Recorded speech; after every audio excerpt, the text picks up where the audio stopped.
자, 민규쌤입니다. 자, 56, 57 근대문물의 유입으로 생활 양식이 변하다라는 부분입니다.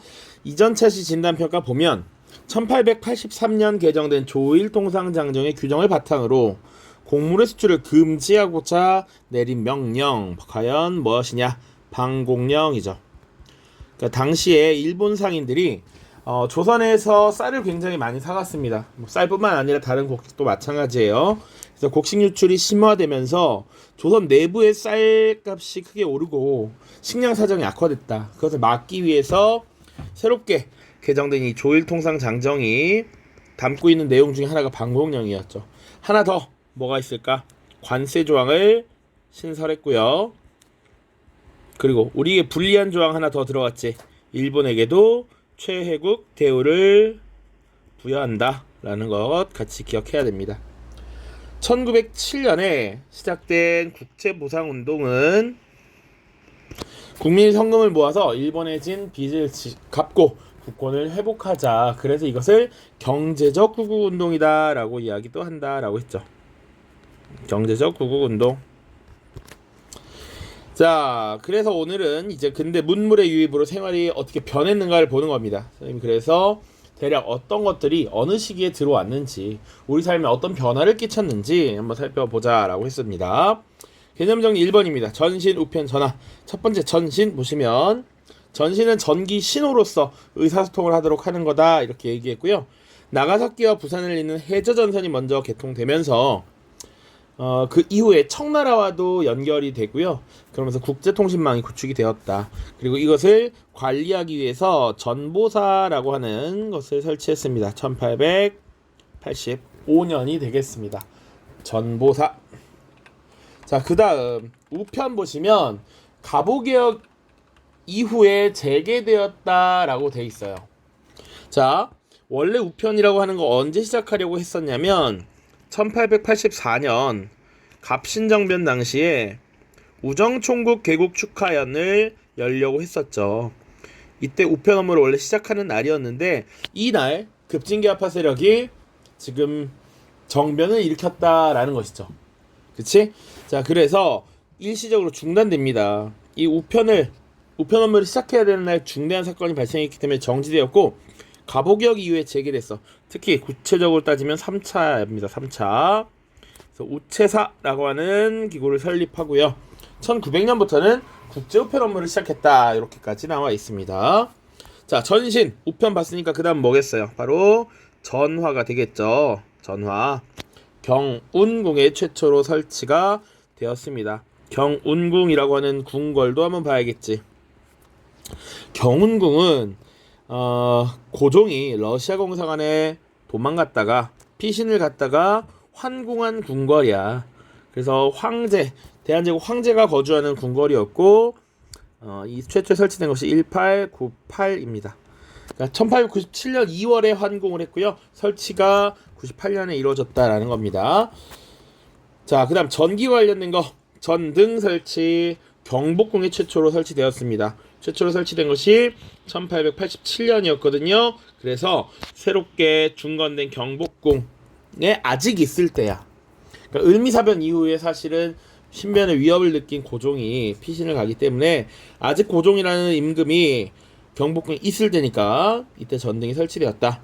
그리고 이후에도 전기 시설이 계속 늘어납니다. 그러다 보니까 안정적인 전기를 공급할 수 있는 한성 전기 회사를 설립했다. 여기는 황실과 미국인의 합작으로 설립되었다라는 거 기억해 두시고요. 이것도 황실이라는 표현이 있으니까 대한제국 수립 이후다라고 보시면 되겠습니다. 자, 그리고 1899년 서대문과 청량리 사이에 전차가 운행됩니다.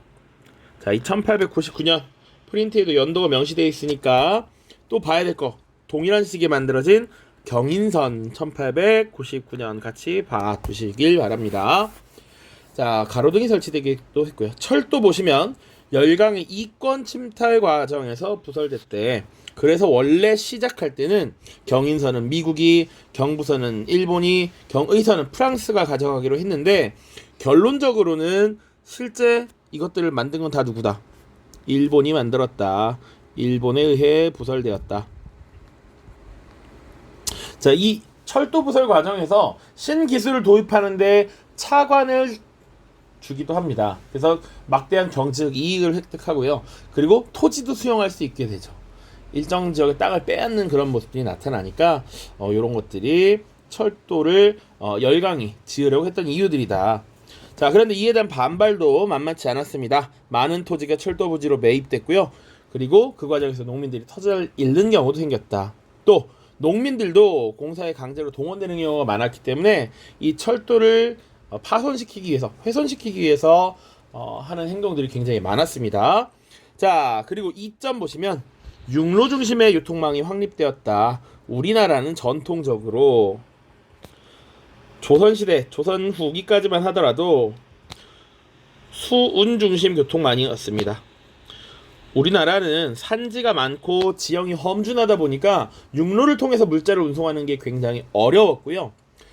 삼국시대, 고려시대, 조선시대 모두 세금을 곡식으로 거두면 그 곡식을 물길로 배에다 실어서 옮기는 일이 일상적이었습니다. 그런데 이 철도라고 하는 것이 들어오면서 기존의 수운 중심 유통망에서 육로 중심 유통망으로 변화했다. 자, 그리고 지역 간에 이동하는 시간이 줄어듦에 따라 지역 간 교류도 반드시 촉진이 되었다라는 것이죠. 자, 그리고 교과서에 나와 있는 내용들인데 추가 2점. 누구나 요금만 납부하면 이용이 가능했어. 그러다 보니까 신분 의식을 허무는데 영향을 미쳤습니다. 예전에는 말을 탈 수 있는 존재, 가마를 탈 수 있는 존재, 그런 것들이 다 정해져 있었죠. 그런데 이제 요금만 내면 누구나 이용할 수 있다라는 것은 이런 신분에 따른 차별, 이런 것들이 점차 사라질 수 있게 되었다. 또 근대적 시간관념이 확보되었다라는 것이죠. 열차라고 하는 것은 몇 시 몇 분에 출발해서 몇 시 몇 시에 도착한다, 이런 얘기를 하잖아. 그러니까 근대적인 시간관념이 이때 확보가 되었다. 자, 서양인 의료기술도 도입됩니다. 서양인 선교사를 통해 도입이 되는데요. 조선이 놀랬던 이런 기술의 측면은 언제 처음 나타나느냐? 역시 1884년 갑신정변 때입니다. 급진계합파 세력들이 당시 온건계합파 수구 세력들을 공격합니다. 이때 공격을 받았던 인물 중에 하나가 민영익이라는 인물이에요. 소위 칼로 난도질 당해서 상처가 굉장히 깊고 컸는데 이것을 서양식 의료기술을 통해서 외과적인 수술을 하고 그 민영익이 결국 회복을 했다는 것이죠. 그 수술을 집도했던 게 알렌이라고 하는 인물입니다. 자, 그래서 고종이 알렌에게 원하는 것이 있으면 말해보라 라고 했을 때 이 알렌이 서양식 의료기술을 도입한 병원을 설립하게 해주십시오 라고 했고, 그렇게 설립된 의원이 광해원이었다. 1885년입니다. 연립된 이 광해원이 설립된 시기가 이렇게 연결이 되는구나 보시면 되고요. 이게 우리가 흔히 들어본 세브란스 병원의 전신이다 라고 보시면 돼요. 아주 먼 원인이 되는 것이죠. 자, 그 외에 지석영이 천연두에 대한 백신인 종두법, 그리고 관립의학교, 광제원 이런 것들을 설립하면서 점차 서양 의료기술이 보급되면서 확대되었다라는 측면 보시면 되겠습니다. 자, 그 다음 의식주의 변화야. 원래 전통적인 외투, 두루마기에 양복을 입는 것이 가능해졌다. 그리고 한복이라는 복장이 정말 아름다운 우리의 전통 복장이지만 사실 통이 크고 막 잠그는 단추도 많고 되게 불편하다는 것이죠. 그래서 이것을 입기 편안하게 개량한 한복이 등장합니다. 그러다 보니 전통적으로 우리가 사용하던 옷들이 많이 사라지는데요. 장옷이라고 해서 굉장히 길게 늘어뜨려서 입는 옷이 있었다. 그것을 없애버렸고, 또 쓰개치마라고 해서 치마의 형태야. 원래 치마는 허리춤에 이렇게 두를 거 아니겠습니까? 이것을 얼굴에 쓰면서 몸 전체를 덮도록 한 치마가 있었습니다. 그것을 쓰개치마라고 한다. 자, 이런 것들이 소멸되었네. 식생활은요, 서양식 요리, 커피 이런 것들이 유행합니다. 서양식 요리 대표적인 거 케이크 생각하시면 돼요. 자, 그리고 중국식 음식 호떡이라든지 찐빵이라든지 이런 것들이 소개가 되고요. 일본식 음식 어묵, 우동 이런 것들도 소개가 되면서 확산이 되더라. 자, 이런 것들은 당연하죠. 당시 개항장이라고 할 수 있는 부산, 원산, 인천에 외국인들이 교육을 하러 들어오게 되고 그 지역에 거주하는 외국인들이 생겨났습니다. 자, 그래서 인천이나 부산에 가면 차이나타운 같은 이런 것들이 형성되어 있는데 그 지역은 당연히 그 나라 사람들의 음식, 문화가 들어올 수밖에 없는 것이죠. 자, 주거생활과 관련해서는 서양식 건물 건축, 일본식 건축 이런 것들이 늘어납니다. 외국 공사관들이 다 그랬고 명동 성당 그리고 정동 교회도 있고요. 덕수궁에 만들어진 정관헌, 석조전 같은 건물들 대표적이라고 할 수 있습니다. 특히 덕수궁 석조전은 교과서에도 사진이 있으니까 한번 확인을 하시고요. 나중에 현대사에 들어가면 우리가 광복을 한 이후 미소공동위원회라는 게 열려서 이 해방된 조선을 어떻게 처리할 것인가를 논의해요. 그에 대한 결정을 내리는 회의가 이곳 덕수궁 석조전에서 열렸다. 자, 국외로의 이주가 증가했다라는 네 번째 부분입니다. 우리 지역별로 구분해서 봐야 됩니다. 만주, 연해주, 일본. 자, 보면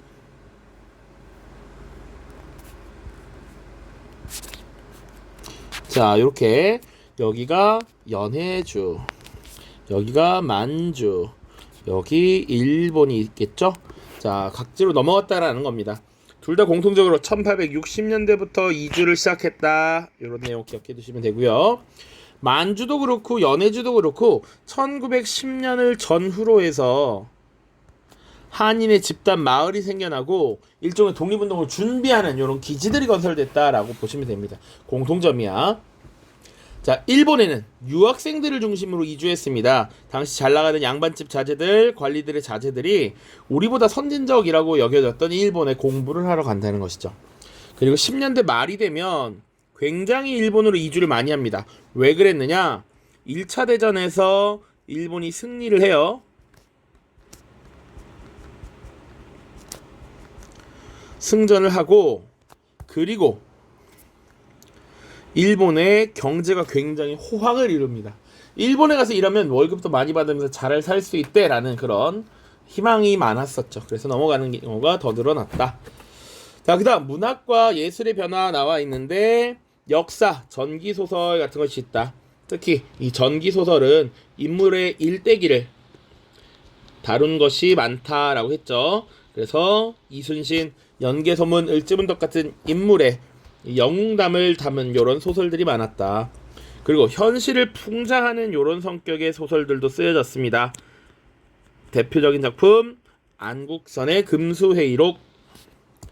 그리고 이 시기에 발달한 특별한 장르가 있었으니 신소설과 신체시다. 대표적인 신체시로는 최남선이라고 하는 인물이 쓴 해에게서 소년에게.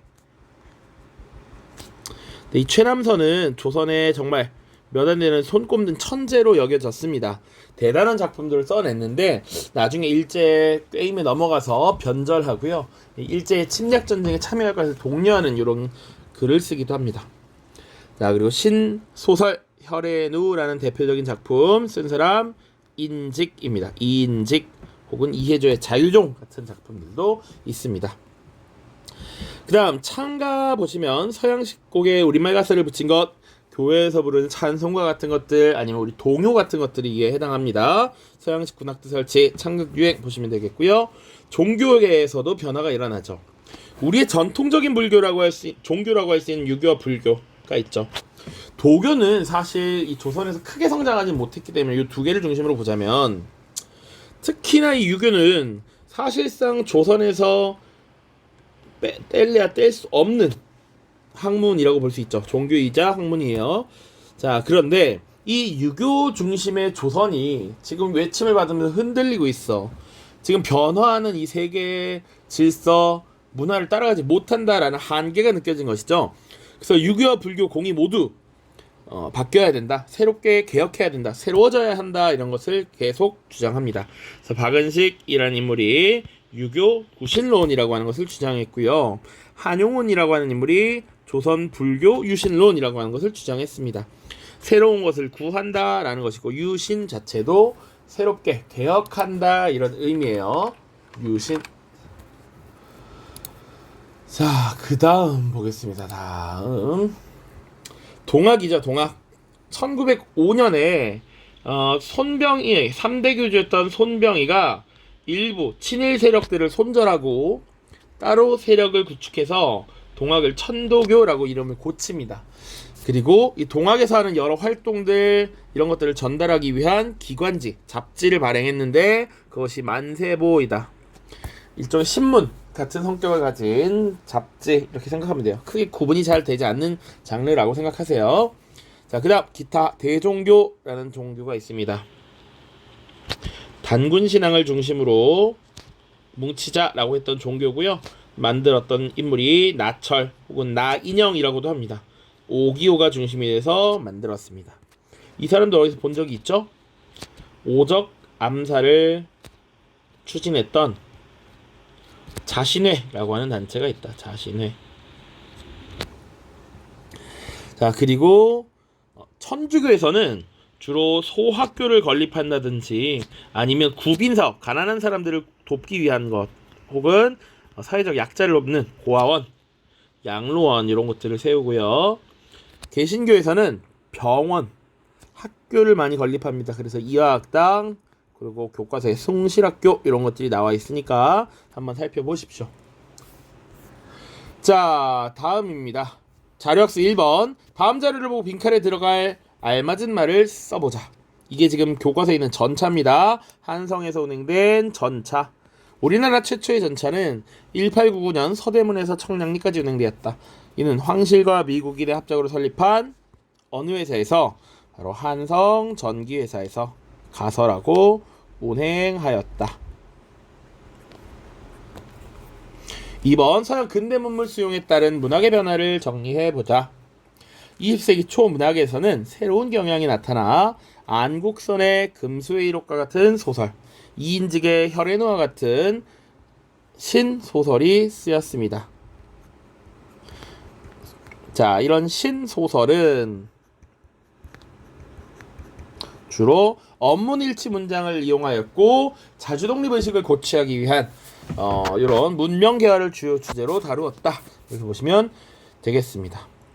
자, 다음 영상에서 2단원 마무리 58차시 보겠습니다. 안녕.